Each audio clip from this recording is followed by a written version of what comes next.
السلام علیکم ورحمۃ اللہ وبرکاتہ۔ آخری پیغام چینل میں آپ سب بہن بھائیوں کو دل کی گہرائیوں سے خوش آمدید۔ یہاں ہم آپ کے دل تک وہ پیغام پہنچاتے ہیں جو آپ کی روح کو جھنجھوڑ دے اور آپ کے اندر ایک نئی تبدیلی کی شروعات کرے۔ آج کا پیغام ایک سچی کہانی ہے، ایک ایسی ماں کی کہانی جو بیٹے کو پالنے کے لیے خود کو مٹاتی گئی، لیکن بیٹا وہ دنیا کی چکاچوند میں ماں کو بھول گیا۔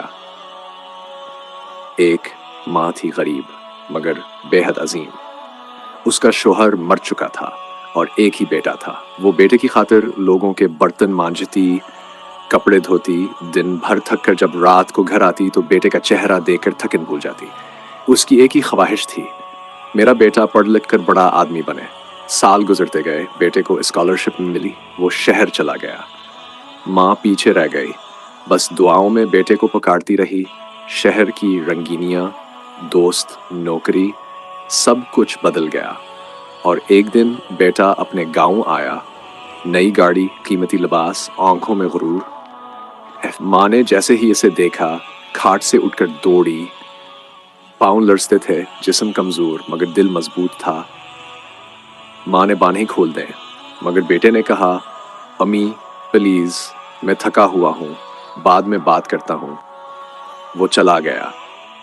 ماں وہیں دروازے پر کھڑی رہ گئی، خاموش آنکھوں سے ٹکٹکی باندھے اسے جاتا دیکھتی رہی۔ اگلی صبح بیٹا جاگتا ہے تو خبر ملتی ہے ماں نہیں رہی۔ وہ بھاگ کر اس کمرے میں گیا جہاں ماں کی لاش رکھی تھی۔ اس کے ہاتھ میں ایک پرانا لفافہ تھا جس پر لکھا تھا، بیٹا کل تم بہت تھکے ہوئے لگ رہے تھے، میں نے جگایا نہیں، بس دل چاہا کہ تمہیں دیکھ لوں، تم خوش رہو اور کبھی ماں کو مت بھولنا۔ یہ پڑھ کر بیٹے کی دنیا اندھیر ہو گئی۔ وہ ماں کے پاؤں سے لپٹ کر روتا رہا، لیکن اب بہت دیر ہو چکی تھی۔ دوستو، ماں جیسا کوئی رشتہ نہیں۔ ماں صرف دیتی ہے، کبھی شکایت نہیں کرتی۔ اگر وہ زندہ ہے تو اس کے پاؤں دبا لو، اس سے دعائیں لے لو، کیونکہ وہ وقت دور نہیں جب صرف اس کی یاد، اس کی تصویر اور قبر رہ جائے گی۔